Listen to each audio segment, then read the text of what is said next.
Religión y espiritualidad. ¿Cuál es la auténtica diferencia para tu crecimiento personal? Imagina por un momento que alguien se te acerca, mira a los ojos y te pregunta con total sencillez: dime, ¿eres religioso o espiritual? Esa pregunta, que parece tan simple, suele dejarnos vacilando. A muchos nos cuesta responder porque hemos aprendido a usar esas palabras como etiquetas, como prendas sociales que nos ponemos sin pensar en lo que hay debajo. Y sin embargo, esa distinción importa, determina cómo buscas sentido, cómo creces y hacia dónde dirigirás tu energía interior. Quiero proponerte que en los próximos minutos hagas un ejercicio honesto contigo mismo. No se trata de llegar a una etiqueta perfecta, sino de entender cuál de estas dos dinámicas, religión y espiritualidad, está gobernando hoy tu crecimiento personal. Si esta reflexión te está tocando, toma un papel y escribe, en una sola frase: hoy me inclino más hacia, y completa con la palabra que surja. Si puedes, comparte esa frase en los comentarios. Será un primer acto de honestidad que nos ayuda a todos. La confusión que vivimos no es inocente. En la cultura actual, religión a menudo suena a tradición, reglas y autoridad. Espiritualidad se percibe como libertad, experiencia y autenticidad. Pero si nos quedamos en esos estereotipos, perdemos de vista lo funcional. Ambas son herramientas, etapas y modos de relacionarnos con lo trascendente y con nosotros mismos. La pregunta que importa para tu crecimiento no es cuál es mejor en abstracto, sino cuál aporta, en este momento, lo que necesitas para avanzar sin trampas del ego o sin caer en aislamientos peligrosos. Primero, ¿qué entendemos por religión en términos prácticos? Piensa en la religión como un mapa heredado. Es un conjunto de senderos marcados, creencias transmitidas, rituales, códigos morales, espacios comunes y una comunidad que sostiene tu identidad. Ese mapa da seguridad. Cuando te sientes perdido, apropiarte de un mapa reduce la ansiedad existencial. Sabes qué pasos se esperan de ti, qué caminos son considerados seguros, quiénes son los guías. La religión actúa como contenedor, organiza la energía, provee pertenencia y ofrece prácticas que, en muchos casos, han sido pulidas por generaciones para sostener a seres humanos en el dolor y en la celebración. Imagina a alguien que asiste a la comunidad cada semana porque allí se siente visto, porque las palabras que escucha le ofrecen sentido y porque los rituales le sostienen en un duelo, en una pérdida de empleo o en una crisis de matrimonio. En ese contexto, la religión funciona como abrigo. Para muchas personas, es la estructura que les permitió dar los primeros pasos en la búsqueda espiritual. No es raro que quienes más se beneficien de la religión sean también quienes no están aún listos para una indagación radical. Hay heridas, responsabilidades, miedos que requieren un contenedor seguro antes de aventurarse al laboratorio interior. Pero el mapa tiene límites. Cuando lo confundes con el territorio, cuando las rutas marcadas se convierten en muros, la estructura puede volverse una prisión. El riesgo no es la religiosidad en sí, sino el hecho de que, a veces, la necesidad de orden se transforma en intolerancia frente a la pregunta. Esto es así porque, lo dice la tradición, puede silenciar la curiosidad y la responsabilidad personal. En ese punto aparece el miedo a dudar. La pregunta se convierte en peligro, y la honestidad interior se reprime por el temor a la pérdida del grupo, del estatus o de la identidad. Ahora volvamos la mirada al otro lado. ¿Qué llamamos espiritualidad?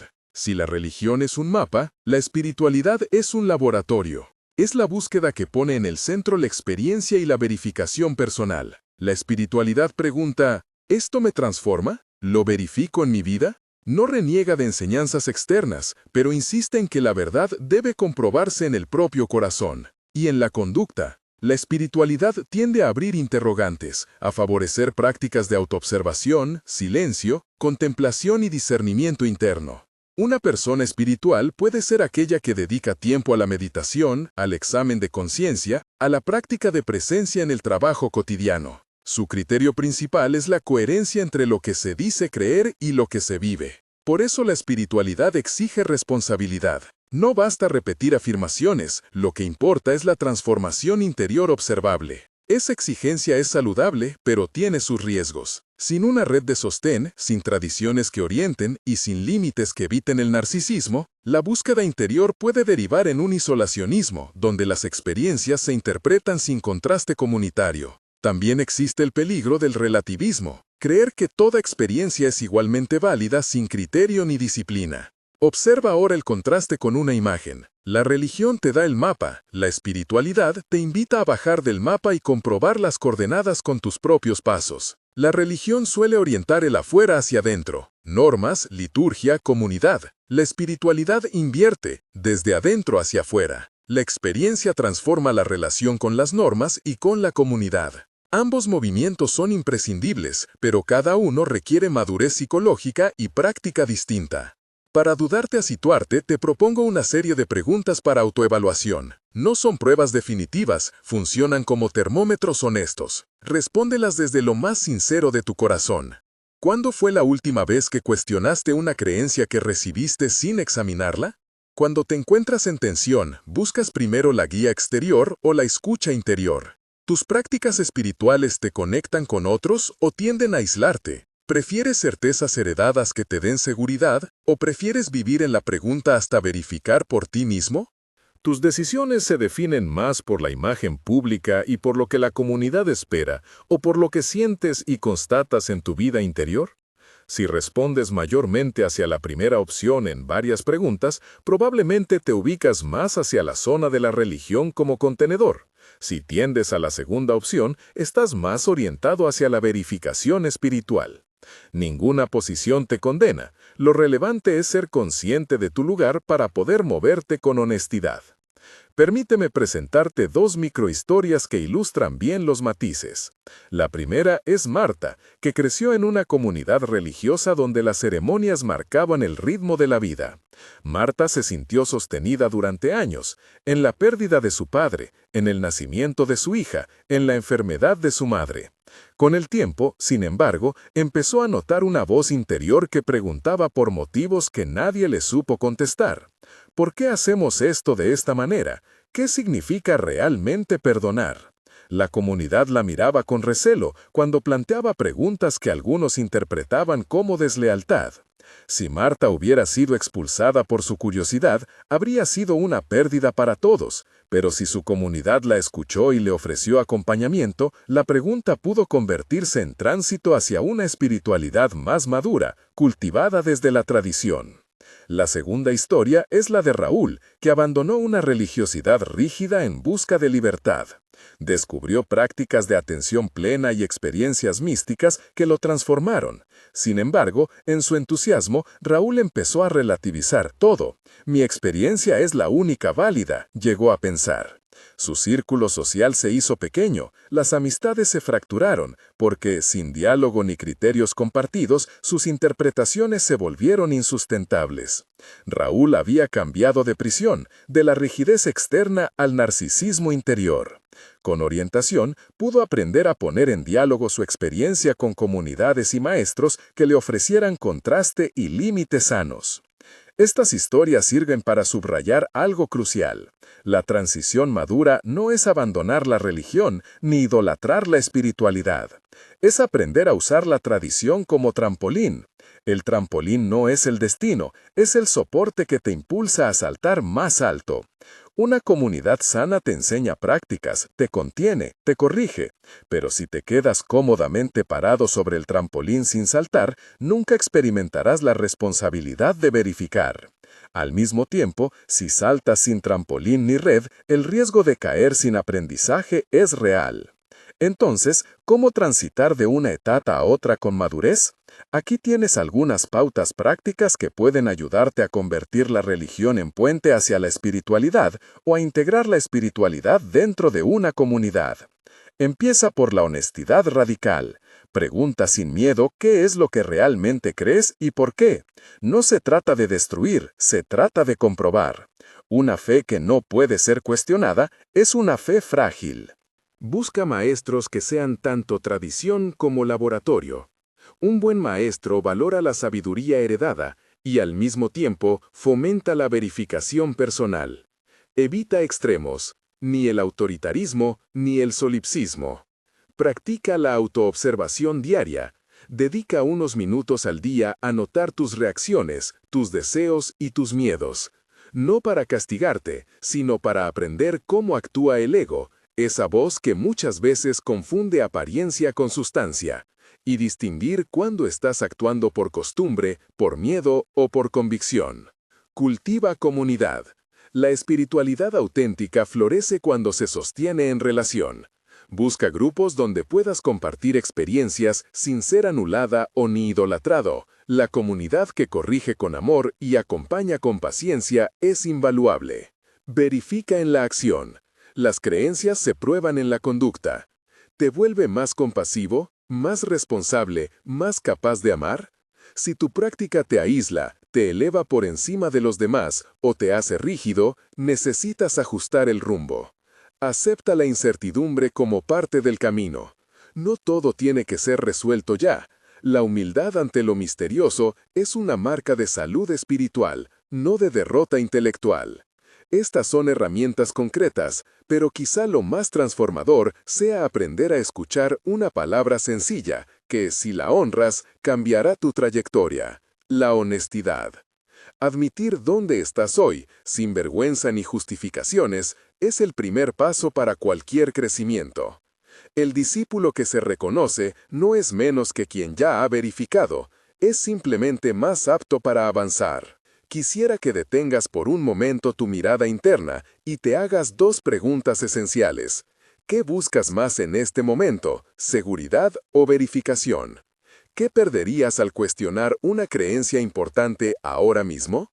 Si la respuesta te da vértigo, ese vértigo es una pista valiosa. Ahí hay crecimiento.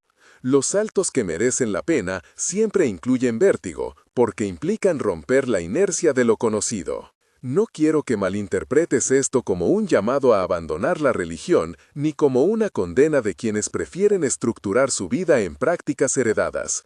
Muchas tradiciones han sido y son espacios de sanación, justicia y solidaridad. La invitación es a no conformarte con la etiqueta, a usar la religión como posibilidad, no como jaula. Y si ya estás orientado hacia la espiritualidad, la invitación es a no olvidar la importancia del contrapeso comunitario y de los límites que previenen el ego disfrazado de iluminación. Hacia el final de este camino hay dos realidades que conviene recordar. La primera, que el crecimiento personal no es una carrera con un ganador final, sino un proceso continuo. La segunda, que caminar bien implica humildad. La humildad no es renuncia, sino disposición a aprender, a corregir y a reconocer que nuestras interpretaciones siempre pueden mejorar con el diálogo y la práctica. Antes de concluir, te propongo un ejercicio práctico de 7 días. Es simple, manejable y está diseñado para poner en movimiento tanto la estructura como la experiencia. Día 1. Haz una lista breve de las creencias que mantienes sin haber cuestionado. Elige una que te parezca más cercana y pregúntate por qué la sostienes. Día 2. Durante 5 minutos, practica la observación silenciosa. Nota las respuestas de tu cuerpo y tus emociones cuando aparece esa creencia. Día 3. Comparte con alguien de confianza la pregunta que tomaste. Escucha sin defenderte. Toma notas de lo que te resuena o no. Día 4. Busca una práctica breve, oración, meditación, lectura, que te ayude a experimentar la creencia. Observa si la práctica la confirma o la matiza. Día 5. Anota una pequeña acción que indique que esa creencia tiene efecto en tu vida. Por ejemplo, un acto de perdón, una conversación difícil, una decisión de integridad. Día 6. Revisa tus notas y pregúntate, ¿ha cambiado algo en mi entendimiento o en mi conducta? Día 7. Decide, ¿mantengo la creencia como está? ¿La reformulo o la dejo ir? Sea cual sea la elección, acompáñala con un plan. Este ejercicio no promete epifanías ni experiencias místicas garantizadas. Promete honestidad, práctica y un proceso de verificación. Si lo haces con seriedad, te permitirá moverte en el espectro con más claridad y menos angustia. Llegamos ahora al punto de mayor intensidad, el llamado a la honestidad. Quiero desafiarte con ternura. Reconoce sin máscaras dónde estás.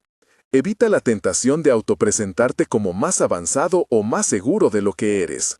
La humildad de quien confiesa su posición es la base del crecimiento auténtico. No se trata de sentirse inferior ni superior, se trata de ser real. Esa realidad libera energía que de otro modo se diluye en defensas, justificaciones y gestos performativos.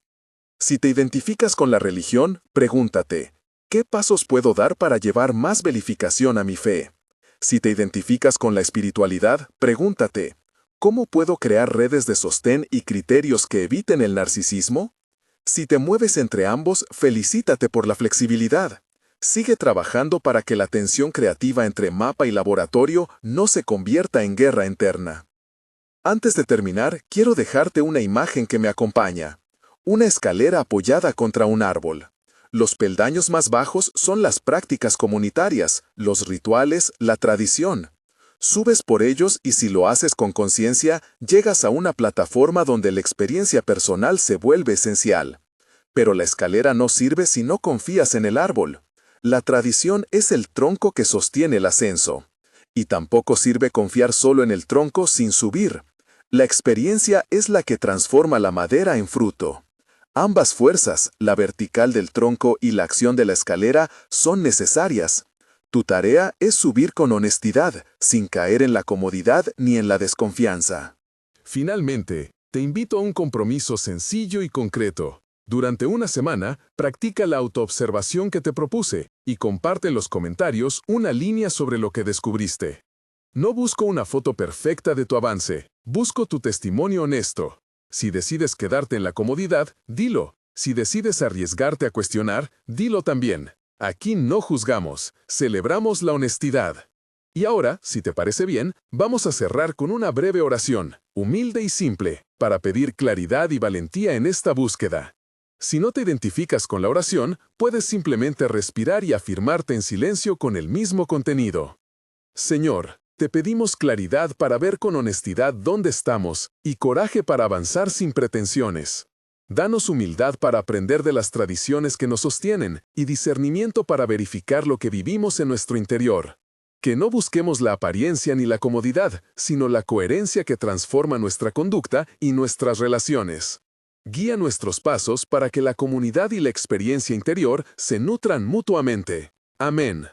Gracias por acompañarme en este tiempo de reflexión. Si este contenido te ha ayudado, deja en los comentarios tu breve frase de la primera actividad. Hoy me inclino más hacia. Comprométete contigo mismo a realizar la práctica de 7 días y cuéntanos lo que surja. Si te interesa profundizar en cómo integrar tradición y experiencia en la vida cotidiana, suscríbete y únete a la conversación. Caminemos juntos con honestidad porque ahí empieza el verdadero crecimiento.